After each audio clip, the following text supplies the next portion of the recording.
Good morning, everyone. This is my second talk of the conference. So this one's on Lua-http.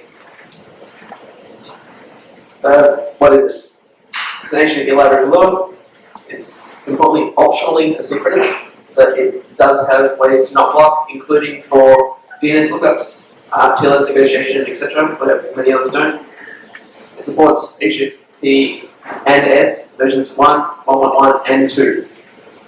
It includes functionality for both the client and the server, and it should work in any version of Lua that people still care about. So, a bit of history. It started as an experiment to writing an HTTP2 client.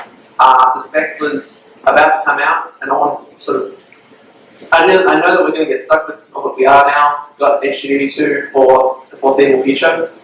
So I wanted to try and look at the spec and try and implement it before it got published in the hope that I could fix bugs before they really made it out. And I think there's a couple of bugs that I did get in, which was good. So it started with writing an HTTP client as an experiment to try and figure out the protocol was worth using, what improvements it brings. Well, to test the HTTP2 client, I needed an HTTP server. And at first, I tried to use existing ones, but they're quite bad at knowing what you did wrong. The errors, the Go HTTP2 library doesn't give error messages at all. It just closes the connection if you do something wrong. That was really hard to sort of get in and debug. So I had to write a server component as well. And then I needed an HTTP1 client, so I should support that. And then I needed to test that. So, so scope creeped to just be a library for all things HTTP, which is when I then picked the Lua HTTP name, which is slightly ambitious. So,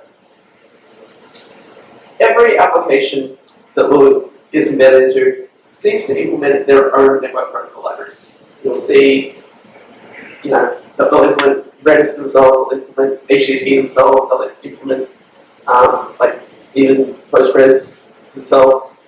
I think most people in the room will probably re-implement a network protocol at some point. And I think that it's really holding back the community in terms of one extra layer of abstraction. When you've got so many different HTTP libraries to pick from, you can't build, say, an API client as a company and distribute it because you have to rewrite the API client for every application Lua might get embedded into. The lack of any sort of standardization or common functionality is, I think, really holding us back. So, Crossley's got its net.http, OpenResT's got like Lua REST HTTP, like Nmap's got its own, like WeChat Lua's got its own. There's just these. So of course, what happens now? We make another one. So, what's my goal? The goal is to be the go-to library for Lua developers. I feel like I'm trying to make it very usable inside of any environment, with the goal that everyone will be able to use it and we can start getting that one extra layer of abstraction. Want to support all standardized HTTP features, so anything that's really made it into an RFC of one or another, I'm trying to support. But it doesn't want to be everything. It doesn't want to be a server. It's not meant to be an application server. It's a library to help build your own HTTP server or HTTP API client libraries, or it's a library to help you build your own. But even if you don't, for some reason, want to use all of Lua HTTP, like you don't want to use connection management, you don't want to use the stream module or something like that, please do still try and use, say, the HTTP.headers module, which gives, I hope, a standardized way to represent a headers block. So compatibility, it works anywhere except Windows at the moment. So it supports every Unixy system, even small boards and stuff, and due to the use of CPUs, which we briefly mentioned yesterday, it can work inside of other programs in a non-blocking fashion without blocking the main loop. So you can do, HTTP client calls without dropping a frame of the game, without blocking all of Nginx, without whatever you need to do. So yeah, I think that's the real special thing, I think. So the semantics of lua-http are that I borrowed a lot of them from HTTP 2. So for example, method, path, etc. In HTTP 2 are all request headers. Start with a colon, because in HTTP 1 request headers, none of them could have a colon because the colon was limited. And status code is just another response header, colon status. They use the same classes for the client and server, so you can read from a stream, write from a stream, read a header, edit a header, and it doesn't matter because it's all the same API with your client or the server. And all potentially blocking operations take a timeout argument, so that you should cap your execution time for everything. And returns nil error message for non-failure rather than throwing. So you should almost never be able to throw from the lua-http function unless you provided an invalid argument. So there's a lot of intentionally avoided pitfalls along the way, which might interest people if they do go and implement another protocol, or want to know why should I use this one over, or I can just write, get slash into a socket and it's good enough for me. So there are cases where multiple headers exist.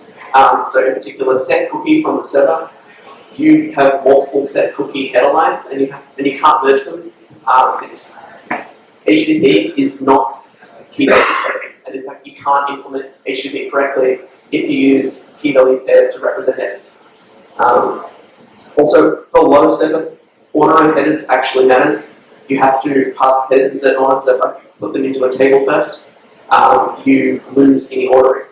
So when I say a table, you key value. So you need to keep order, and you have to allow multiple header fields multiple times. And sometimes headers have to be concatenated together with byte space, but not always. So there's a lot of complexity around it that people don't realize when they sort of first look at it. They go, "Oh yes, it's just key value pairs," but it's not. Next one is timeouts are always applied to the whole operation, not just seconds. So if you say, if you perform a HTTP client request and you pass a timeout, that timeout is for the whole request, which may include DNS lookups, TLS. It will include all that establishment, but then say it's a redirect, and then we don't want to start the clock again. We still need to do it. We still work down from that timeout. So yeah, timeouts have to apply the total operation, not just the parts. And buffering versus streams. A lot of people just generally wait for the whole result of an HTTP request before returning it. However, there's a lot of times where servers might send an infinite response or a very large response, or if you're fetching a large file by accident or on purpose, you need to have both a way to get a string and a way to get a string. But where a string is, you get sort of like a file handle, you can read parts and etc. And you don't want to wait for the whole response to arrive. You need to do it as it's arriving.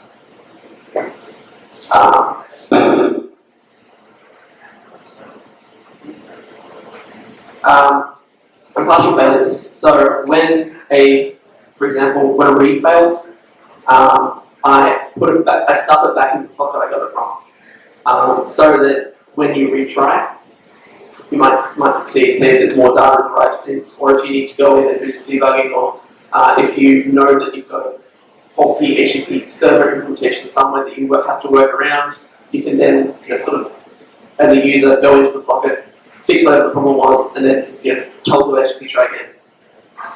And so by stuffing partial reads back in, you can have retry semantics.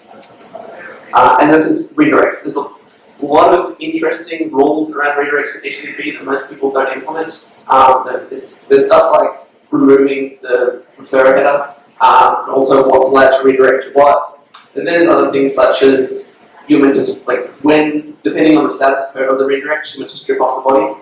So like a 303 redirect, you'll leave body there for 307, you don't, or vice versa, I can't remember. But I had it's deep in the specs and no one really realizes it until you're trying to build like a poster form or something and it does the one that you don't expect. So why CQs? That's sort of the limitation of what's back on Windows. And the nature of HTTP2 is it requires a coroutine schedule. In HTTP2, you have multiple streams all happening at once. In fact, even the server can push unrequested streams to the client. So it's not even request response anymore, it's, here's something that you might want. So in doing that, you've always got multiple streams going on at once. And so you need something to manage which request is waiting on what and when to resume the coroutine, or if it's not coroutine, so you still need a callback handle that will call back into the correct requests. So HTTP 1 actually does two, if you want to do pipelining. So pipelining in HTTP 1 is where you send the second request before the first request response is finished coming, or you just send two requests directly. And some servers, including lua-http, when running surf mode with the right option, you can start handling the second request before you finish sending the first response. And that ends up meaning you have two requests going on at once, or potentially any number, and you need to manage that with the scheduler and which gets resumed when. So Lua has no native main loop, and CQ is a composable main loop. So meaning that CQs itself is happy to be your event loop, but it will also be a child event loop of another event loop. So say if you're running in an Android application, as Derek's told us before, CQs will happily not be the master main loop, it will run as a child main loop without blocking the top level one. So lua-http works in a synchronous manner or an asynchronous manner, depending on if you're running it inside of CQs or not. So if you are inside of the CQs managed thread, lua-http will yield back to CQs and allow the schedule to do its work.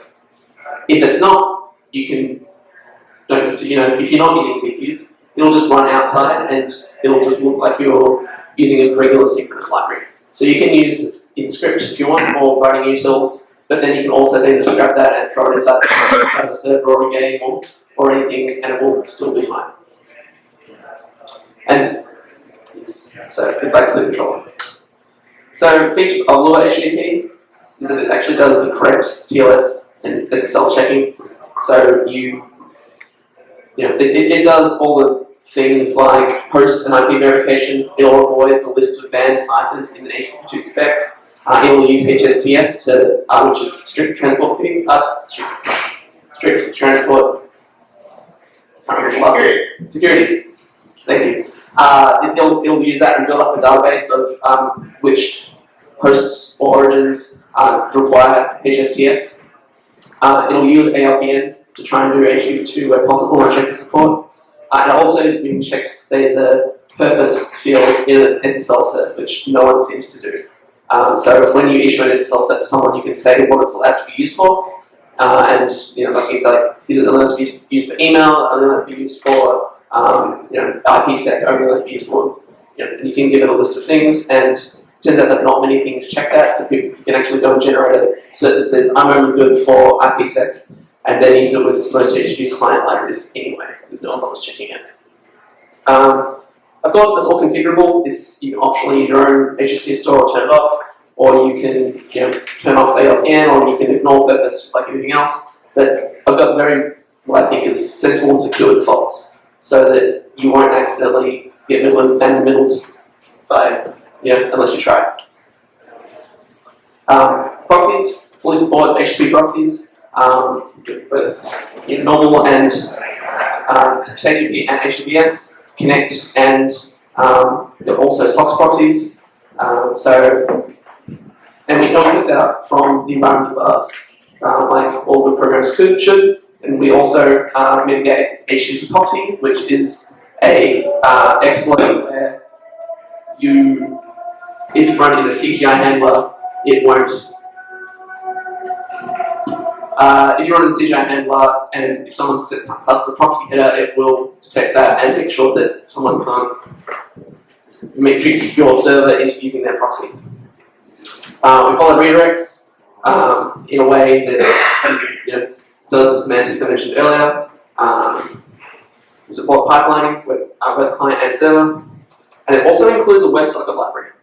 So that, because WebSockets got a big sort of HTTP2 upgrade path, and it turned out quite easy to just add WebSocket support on as well. And it comes with compatibility API to help migration. So it's got a LuaSocket API emulation mode. So if you have existing old code that uses LuaSocket and you want to move over lua-http, there is a straightforward path to start using it in a non-blocking manner. In fact, you can it'll be just like using LuaSocket, except it'll be non-blocking. So, yeah. So, go do a client example up here. So, I don't know if anyone can see that though, it looks a bit hard to see. Anyone read that? No? The blue is just terrible. Yeah.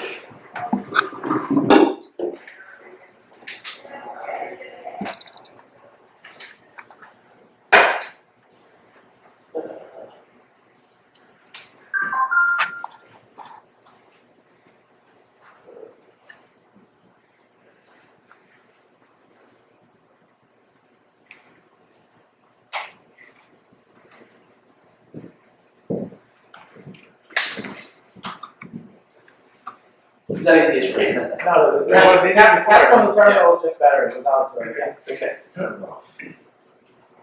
Yeah. Okay. So this is an example using HTTP client using the request interface. You create a new request, give it a URI. We then call the go method, where go returns returns nil, error, message, error, no if it fails. However, if it succeeds, it will return a headers object and a stream object, where the headers will contain all the response headers, and the stream is an object where you can turn the thing into a string, or you can say pipe it directly to a file, and the intention there is to use optimization such as set file, or splice to not go via in-memory representation. You use the syscalls to go directly to files. So let's get this run. So http-bin.org/get is just a server that's relatively stable and it's good for testing HTTP clients because it's got all these endpoints you can use that provide information about itself. So it actually returns you'll see that we're printing the received headers and then we're printing the body. In the body that gets sent back from this endpoint is properties about the request that you sent in the first place. So you see we got back the status code as a header. So status code is column status, and then we have all the headers that came back, and then we have the JSON body that the server sent. So that's the basic API that most people, I imagine, would use if they just want to fetch a document, do an API call, etc. You can also go in and you set fields on the request. You can turn on proxies or change proxy settings or modify various things of the request before you do it. And then you can potentially do it multiple times if you need to. So next up, I'm going to show an example of the server. So this is slightly larger. And zoom out a bit. No, can't zoom out.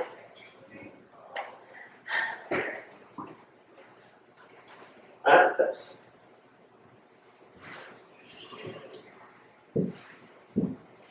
So perhaps we didn't better this up from the bottom up. So these are just kind of functions. So here we create a server, we give it a host to listen on, a port to listen on, and we pass it this callback on stream. Come back to that in a second, and then we describe what we want to happen on an error, which is if your coroutine. So the reply here will be called every time for each request as a new coroutine. So if that coroutine errors, this is what you want. This is how it's handled. So we just build an error message and print a standard error. We then, and this is just a trick to, not really a trick, but a way to pick a random port. So because we actually pass 0 as the port, the operating system will pick a port for us, and which we then ask the operating system which port it picked, and then just print that out. So let's give that a quick go.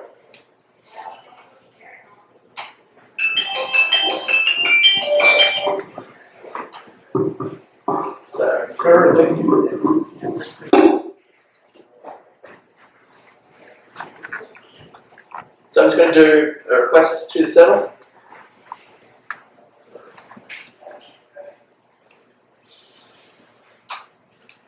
And we get result hello world. So I actually forgot that I didn't even go over the server handler itself.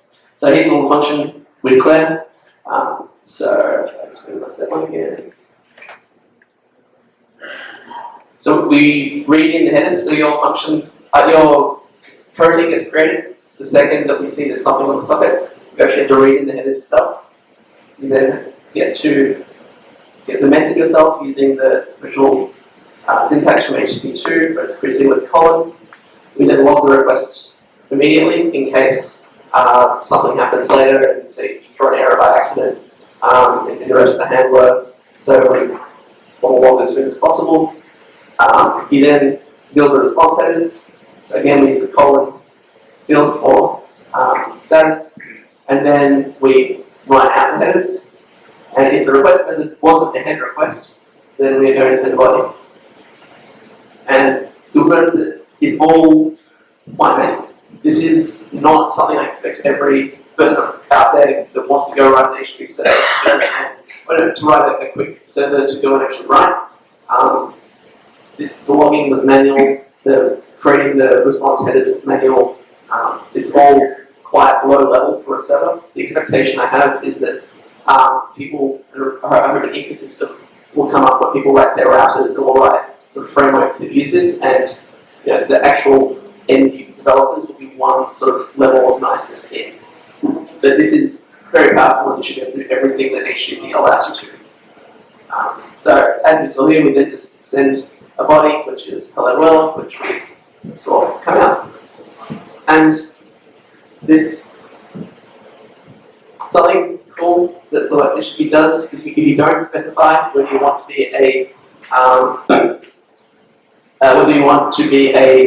normal server or a secure server, it will automatically assume you want both. Of course, it then generates a cert automatically internally and uses that. So it's unless you provide a cert.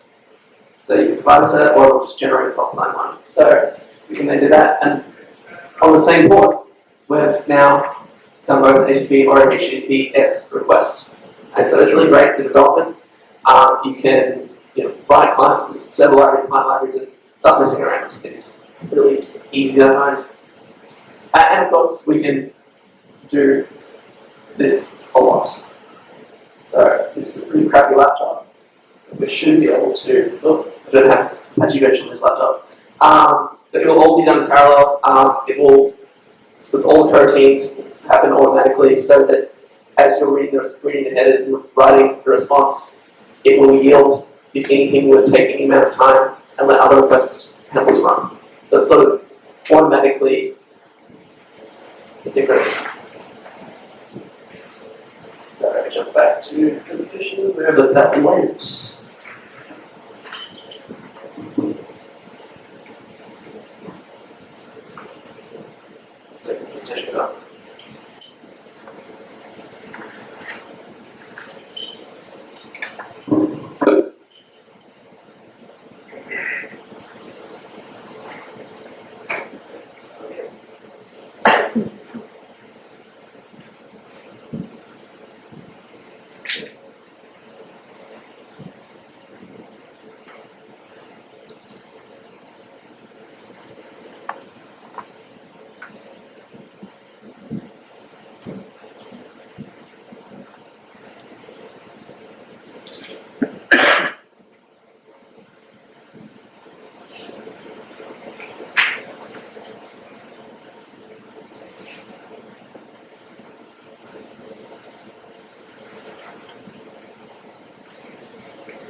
And so, as I said, it's all about manual. I sort of have an expectation that people will want to write frameworks around all of the server side of things.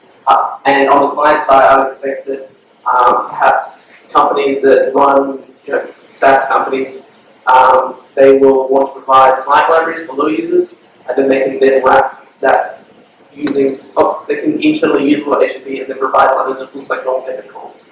And then Lua users can use that inside any context they feel like, including using apps because of how CQs works, which then those people build more complex things. So in terms of maturity, especially for any network protocols, you need to know how mature they are, how tested they are in production. And the client module is great for use today. You can use it anywhere. It does very secure things. It's great. Whereas the server module, there's a couple of issues left before I use it on the wide open internet. As an example, there's a HTTP2 setting called max concurrent streams, which would be needed to prevent the client from pushing too many streams to the server at once. And without support for that, the client could exhaust HTTP2 server resources. So I wouldn't use it as a server on the internet yet, but it'd be fine with, say, a reverse proxy in front, such as Nginx. It's also, it's already got built-in things against, say, a slow OS attack, which we mentioned yesterday. It's got built-in things against all the standard attacks, really. It's just a couple of remaining things. So in terms of where it's going at the moment, besides the thing to add, the max concurrent stream setting, there's work to add cookie store, which Charles was going to work on. And there's connection pooling to be added. Potentially also do some things such as a built-in cache is required. I sort of feel those should happen in another library that sort of wraps lua-http somehow. To install it, it's available on Linux. It's available as Debian packages. Actually, you just apt-get install lua-http and it will install and will make it work for every one version you've got installed. I also maintain a package builder that actually explore, so it should be easy to get started. As long as you're not on a very old distro. And I've gone through it really fast, so questions? Okay. 2 questions. One is somewhat naive. Can you comment on the, what's the word I'm looking for, interoperability, but compatibility with OpenResty as far as how it handles, OpenResty handles non-blocking sockets and that behavior with CQs? And I'll let you answer that in a minute. Cool. So the question was, how can you do this inside of OpenResty, and does it operate with OpenResty non-blocking sockets? And the answer is that there's been a board for 3 years now to add a wait for a file descriptor API to Nginx. I had a meeting with Ishan last week where we seem to get progress. We've got a plan to try and merge that pull request quite soon. We just have to get time to do it. Lacking that API, there are a couple of hacks you can do. You can just do a timer-based, or you can set up so that you send yourself a packet over a socket pair, where one half the socket pair is a REST code socket, and the other half is another one, and then signal a REST to resume yourself then. So there are ways around it. And yeah, you can, it's not pretty. Hopefully that pair gets merged and it's all good. You have another question? Some of the HTTP specs I found are kind of esoteric.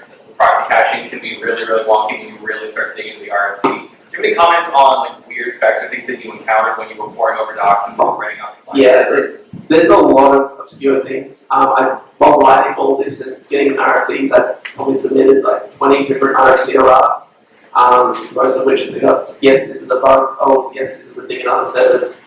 Next time we look at the spec, we'll try and put a recommendation for people, work around it.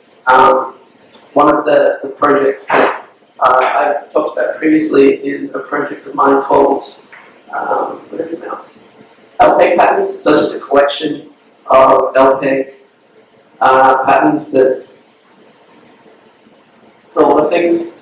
So it's a repository of mine. It's just full of patterns for different protocols. So in the HTTP submodule, you'll see I've written LPEG patterns for every single HTTP header. Going all the way through the spec and figuring out when it's case sensitive, when it's not, normalizing, and coming up with data structures to represent every header. So that was a lot of work, a lot of things. CCs, the half things have a right, we have to go and read all the ladder as well, make sure that you hit all the things. So this is also a project for people, if they are writing their own HTTP frameworks, they can use this, especially if they want to pass headers to things. So I'm trying to think of some interesting highlights, but I don't want to think about it too much. Anyone else? No, cool, that's it. So thank you.